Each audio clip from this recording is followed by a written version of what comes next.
4. The realization of selfless love. It is said that Michelangelo saw in every rough block of stone a thing of beauty awaiting the master hand to bring it into reality. Even so, within each there reposes the divine image awaiting the master hand of faith and the chisel of patience to bring it into manifestation. And that divine image is revealed and realized as stainless, selfless love. Hidden deep in every human heart, though frequently covered up with a mass of hard and almost impenetrable accretions, is the spirit of divine love, whose holy and spotless essence is undying and eternal. It is the truth in man. It is that which belongs to the Supreme, that which is real and immortal. All else changes and passes away. This alone is permanent and imperishable. And to realize this love by ceaseless diligence in the practice of the highest righteousness, to live in it and to become fully conscious in it, is to enter into immortality here and now, is to become one with truth, one with God, one with the central heart of all things, and to know our own divine and eternal nature. To reach this love, to understand and experience it, one must work with great persistency and diligence upon his heart and mind, must ever renew his patience and keep strong his faith, for there will be much to remove, much to accomplish before the divine image is revealed in all its glorious beauty. He who strives to reach and to accomplish the divine will be tried to the very uttermost. And this is absolutely necessary, for how else could one acquire that sublime patience without which there is no real wisdom, no divinity? Ever and anon, as he proceeds, all his work will seem to be futile, and his efforts appear to be thrown away.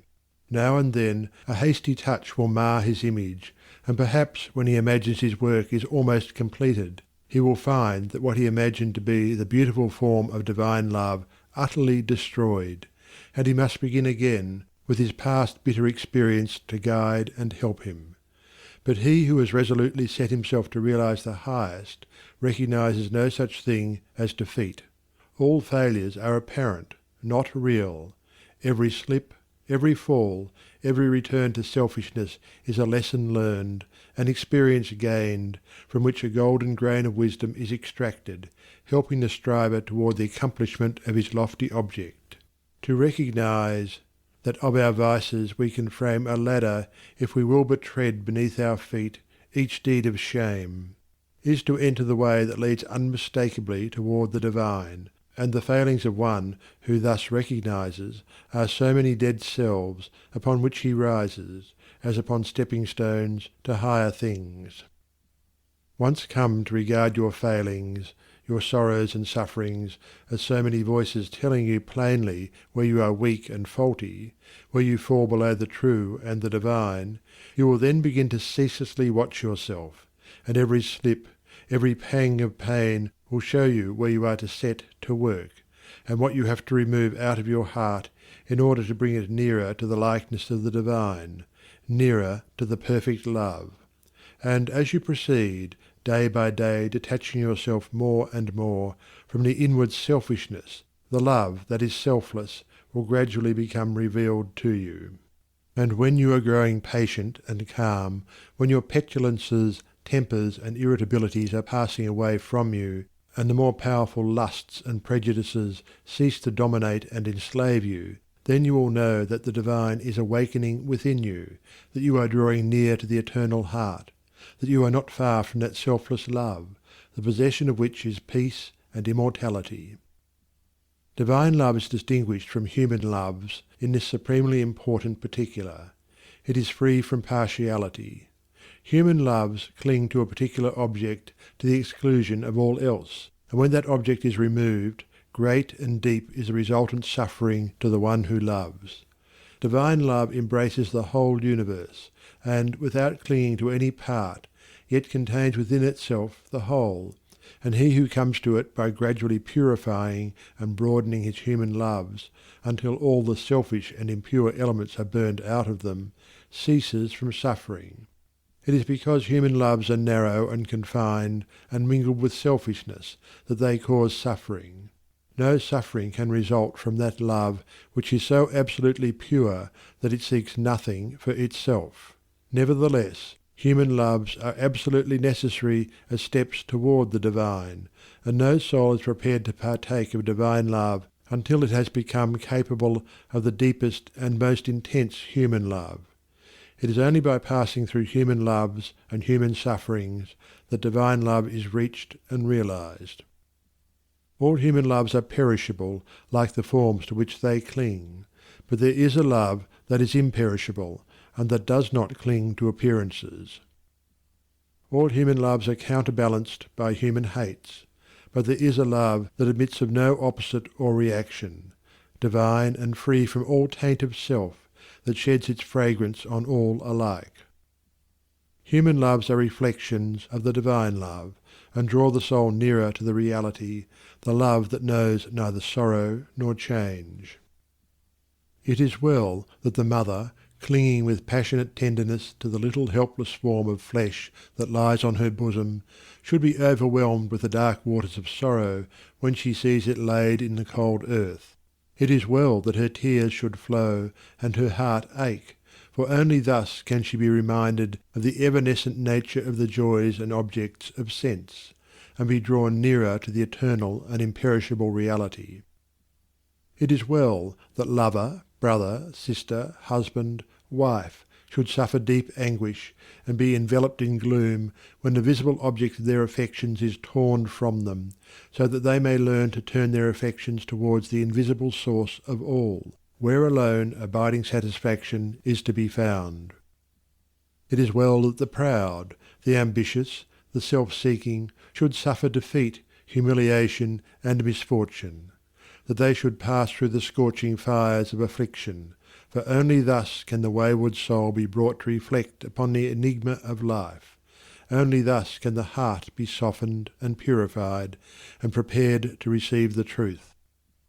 When the sting of anguish penetrates the heart of human love, when gloom and loneliness and desertion cloud the soul of friendship and trust, then it is that the heart turns toward the sheltering love of the eternal and finds rest in its silent peace. And whosoever comes to this love is not turned away comfortless, is not pierced with anguish nor surrounded with gloom, and is never deserted in the dark hour of trial. The glory of divine love can only be revealed in the heart that is chastened by sorrow, and the image of the heavenly state can only be perceived and realized when the lifeless, formless accretions of ignorance and self are hewn away. Only the love that seeks no personal gratification or reward, that does not make distinctions, and that leaves behind no heartaches, can be called divine. Men, clinging to self and to the comfortless shadows of evil, are in the habit of thinking of divine love as something belonging to a God who is out of reach, as something outside themselves, and that must for ever remain outside. Truly, the love of God is ever beyond the reach of self, but when the heart and mind are emptied of self, then the selfless love, the supreme love, the love that is of God or good, becomes an inward and abiding reality. And this inward perception of holy love is none other than the love of Christ that is so much talked about and so little comprehended. The love that not only saves the soul from sin, but lifts it also above the power of temptation. But how may one attain to this sublime realization? The answer which truth has always given, and will ever give to this question is, "Empty thyself, and I will fill thee." Divine love cannot be known until self is dead, for self is the denial of love, and how can that which is known be also denied? Not until the stone of self is rolled away from the sepulchre of the soul does the immortal Christ, the pure Spirit of love, hitherto crucified, dead and buried, cast off the bands of ignorance and come forth in all the majesty of his resurrection.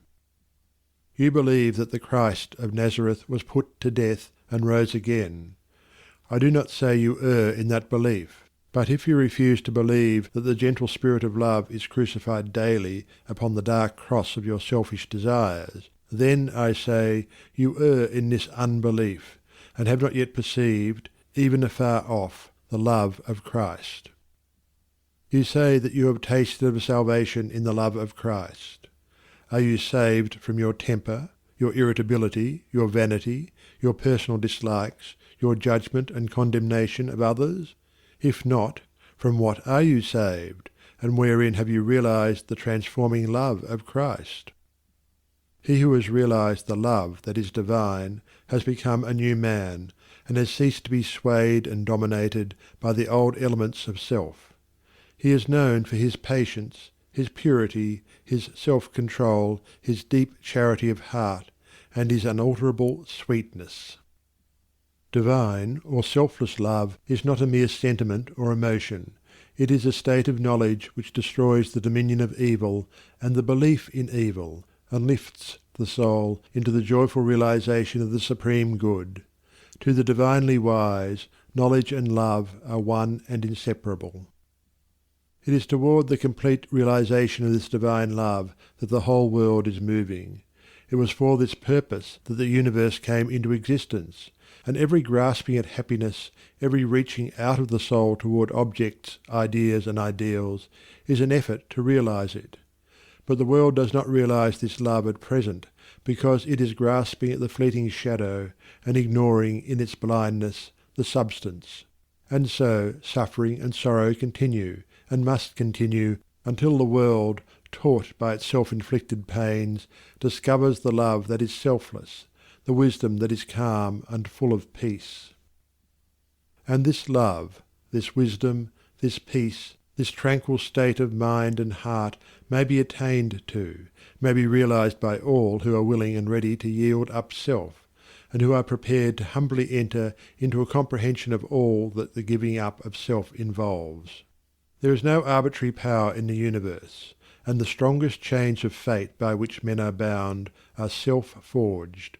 Men are chained to that which causes suffering because they desire to be so, because they love their chains, because they think their little dark prison of self is sweet and beautiful, and they are afraid that if they desert that prison they will lose all that is real and worth having. Ye suffer from yourselves, none else compels, none other holds ye that ye live and die. And the indwelling power which forged the chains and built around itself the dark and narrow prison can break away when it desires and wills to do so, and the soul does will to do so when it has discovered the worthlessness of its prison, when long suffering has prepared it for the reception of the boundless light and love.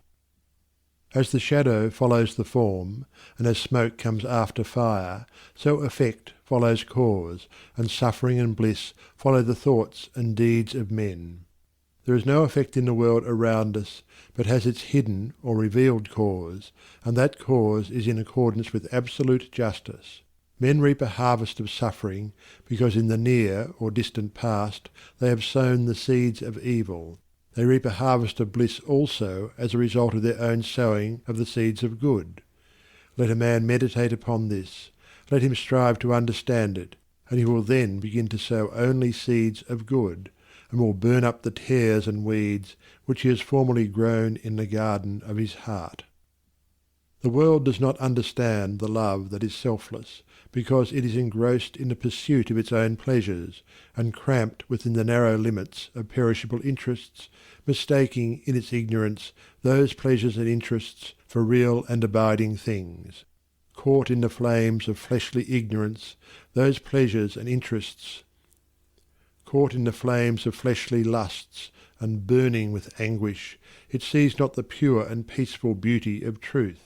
Feeding upon the swinish husks of error and self-delusion, it is shut out from the mansion of all-seeing love. Not having this love, not understanding it, men institute innumerable reforms which involve no inward sacrifice, and each imagines that his reform is going to right the world for ever, while he himself continues to propagate evil by engaging it in his own heart. That only can be called reform which tends to reform the human heart, for all evil has its rise there, and not until the world, ceasing from selfishness and party strife, has learned the lesson of divine love, will it realize the golden age of universal blessedness. Let the rich cease to despise the poor, and the poor to condemn the rich. Let the greedy learn how to give, and the lustful how to grow pure. Let the partisan cease from strife, and the uncharitable begin to forgive. Let the envious endeavour to rejoice with others, and the slanderers grow ashamed of their conduct. Let men and women take this course, and lo, the golden age is at hand. He, therefore, who purifies his own heart is the world's greatest benefactor. Yet, though the world is, and will be for many ages to come, shut out from that age of gold, which is the realization of selfless love, you, if you are willing, may enter it now, by rising above your selfish self, if you will pass from prejudice, hatred, and condemnation to gentle and forgiving love. Where hatred, dislike, and condemnation are, selfless love does not abide. It resides only in the heart that has ceased from all condemnation. You say, "How can I love the drunkard, the hypocrite, the sneak, the murderer? I am compelled to dislike and condemn such men." It is true that you cannot love such men emotionally, but when you say that you must perforce dislike and condemn them, you show that you are not acquainted with the great overruling love. For it is possible to attain to such a state of interior enlightenment as will enable you to perceive the train of causes by which these men have become as they are, to enter into their intense sufferings, and to know the certainty of their ultimate purification. Possessed of such knowledge, it will be utterly impossible for you any longer to dislike or condemn them, and you will always think of them with perfect calmness and deep compassion. If you love people, and speak of them with praise until they in some way thwart you, or do something of which you disapprove, and then you dislike them and speak of them with dispraise, you are not governed by the love which is of God. If in your heart you are continually arraigning and condemning others, selfless love is hidden from you. He who knows that love is at the heart of all things, and has realized the all-sufficing power of that love, has no room in his heart for condemnation. Men, not knowing this love, constitute themselves judge and executioner of their fellows, forgetting that there is the eternal judge and executioner. And in so far as men deviate from them in their own views, their particular reforms and methods, they brand them as fanatical, unbalanced, lacking judgment, sincerity, and honesty. In so far as others approximate to their own standard, do they look upon them as being everything that is admirable. Such are the men who are centred in self.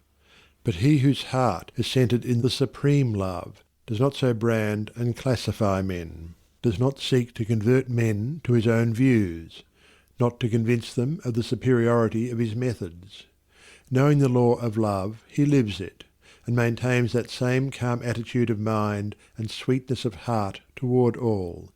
The debased and the virtuous, the foolish and the wise, the learned and the unlearned, the selfish and the unselfish receive alike the benediction of his tranquil thought.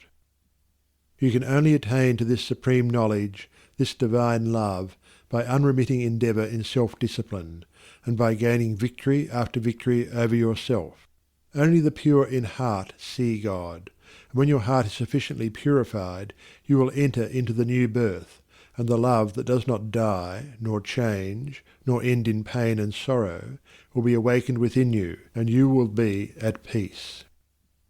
He who strives for the attainment of divine love is ever seeking to overcome the spirit of condemnation, for where there is pure spiritual knowledge, condemnation cannot exist, and only in the heart that has become incapable of condemnation is love perfected and fully realized. The Christian condemns the atheist. The atheist satirizes the Christian. The Catholic and Protestant are ceaselessly engaged in wordy warfare, and a spirit of strife and hatred rules where peace and love should be.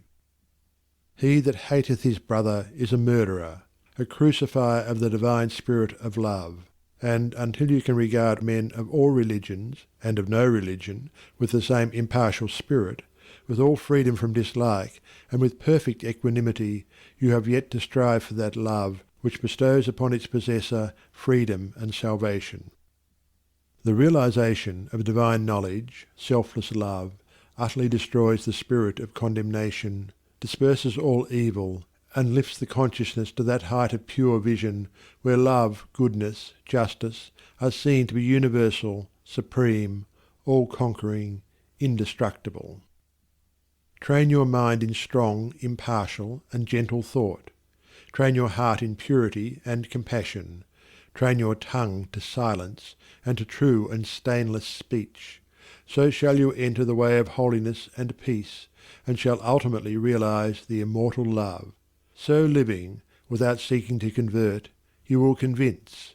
Without arguing, you will teach. Not cherishing ambition, the wise will find you out. And without striving to gain men's opinions, you will subdue their hearts. For love is all-conquering, all-powerful, and the thoughts and deeds and words of love can never perish. To know that love is universal, supreme, all-sufficing, to be freed from the trammels of evil, to be quit of the inward unrest, to know that all men are striving to realize the truth, each in his own way, to be satisfied, sorrowless, serene. This is peace. This is gladness. This is immortality. This is divinity. This is the realization of selfless love. I stood upon the shore and saw the rocks resist the onslaught of the mighty sea. And when I thought how all the countless shocks they had withstood through an eternity, I said, to wear away this solid main, the ceaseless efforts of the waves are vain. But when I thought how they the rocks had rent, and saw the sand and shingles at my feet, poor passive remnants of resistance spent, tumbled and tossed where they the waters meet, then saw I ancient landmarks 'neath the waves, and knew the waters held the stones their slaves. I saw the mighty work the waters wrought by patient softness and unceasing flow, how they the proudest promontory brought unto their feet, and massy hills laid low, how the soft drops the adamantine wall conquered at last, and brought it to its fall. And then I knew that hard resisting sin should yield at last to love's soft ceaseless roll, coming and going, ever flowing in upon the proud rocks of the human soul, that all resistance should be spent and past, and every heart yield unto it at last. End of section 4.